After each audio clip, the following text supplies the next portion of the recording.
Pour l'instant, je vous propose de suivre maintenant une autre démonstration avec un sport, là encore, très spectaculaire, une discipline très spectaculaire. Il s'agit de l'aïkido avec maître Christian Tissier.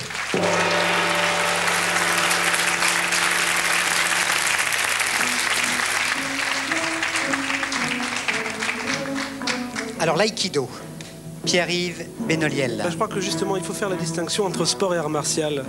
Ce qu'on disait tout à l'heure, qu'il n'y a pas de... Il n'y a plus de maître asiatique, c'est complètement faux. Là, on voit l'aïkido, il n'y a pas de compétition, c'est uniquement un art martial. Et le fondateur, à 80 ans, arrivait à projeter 5 ou 6 jeunes hommes de 30 ans en pleine force physique. Donc il y a autre chose. C'est vrai que les Européens sont plus forts au niveau sport, mais les maîtres, c'est quand même encore en Asie qu'on les trouve dans la majorité des cas. Et il y a une autre dimension quand même. C'est bien de leur rendre hommage comme ça, je trouve. Alors, ils ne sont pas vêtus de la même façon que les autres combattants. C'est-à-dire que là, c'est le hakama, c'est la jupe culotte que portaient les samouraïs parce que ça cache le déplacement des jambes, le tai sabaki. Donc on ne peut pas deviner ce que va faire l'adversaire. La jupe culotte des samouraïs. C'est un art martial qui s'est développé à partir de 1931. Ushiba Moriei. C'est ça. Technique de bras tout à fait particulière.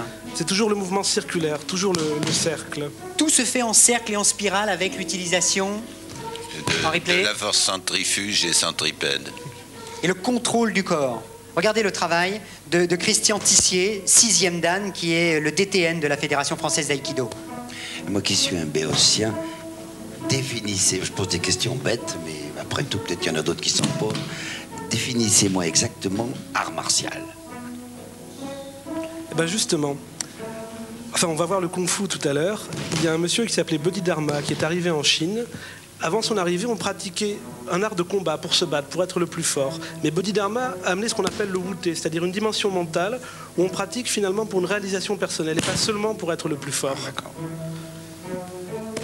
Et c'est la différence pour entre soi et non pas pour un résultat. On oublie le résultat. Exactement. Et on fait tout le travail avant. Voilà, Christian Tissier donc. Et de cette façon, on arrive à l'efficacité la plus grande. C'est ça qui est amusant. Qui continue sa démonstration avec Patrick Bénézy, qui est 5e dan, Philippe Orban, 4e dan, Daniel Bourguignon, 3e dan, Pascal Guillemin et Bruno Gonzalez, qui sont 2e dan.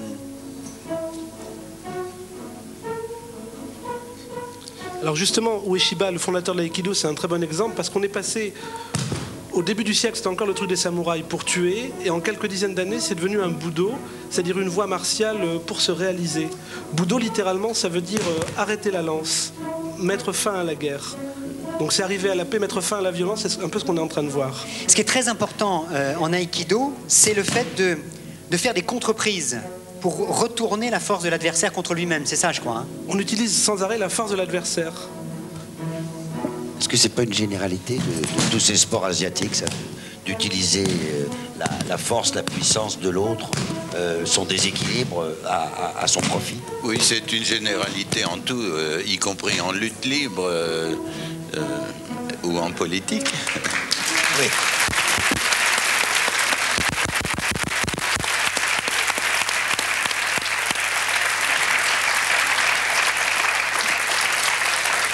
Voilà, merci Christian Tissier, merci.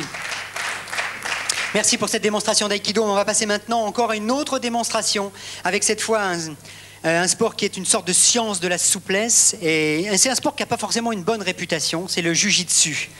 Là encore, je ne veux pas jouer sur les mots, mais ce n'est pas un sport, c'est un art martial, justement. Okay. Le jujitsu, c'est ce que pratiquaient les samouraïs au départ. C'était une technique de défense à main nue ou avec armes. Alors ensuite, ça a donné le judo, ce qu'a créé Kano en 1882, ce qui est devenu un sport après, mais je crois qu'on pourrait les voir d'ailleurs. Voilà, pendant qu'on voit le ralenti de l'aïkido, maintenant, Éric Pariset, 5e dan de Jiu-Jitsu, Laurent Rabillon et André Ohaillon, vainqueurs de la Coupe de France 92, viennent nous rejoindre. Messieurs, c'est à vous.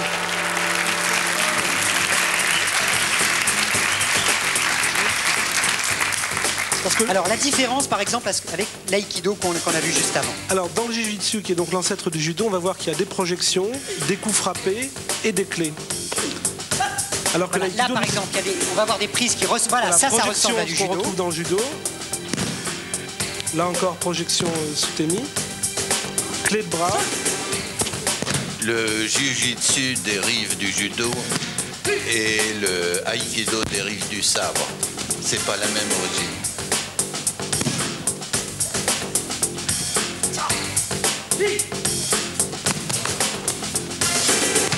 C'est-à-dire que dans le jiu-jitsu ancien, c'était des techniques très dangereuses pour tuer, et Kano a enlevé les techniques les plus dangereuses pour en faire un sport, pour permettre aux gens de pratiquer sans se blesser. Et là, disons, c'est la version moderne du jiu-jitsu. C'est ça. Quand je Qui est une dis self-défense. Enfin, là, la volonté, c'est quand même de détruire l'adversaire, non? En replay. Il faut quand même détruire l'adversaire, là, en jiu-jitsu. Non, l'idée du jiu-jitsu à l'époque des samouraïs, c'était maîtriser. Ah. Oui. Pas détruire.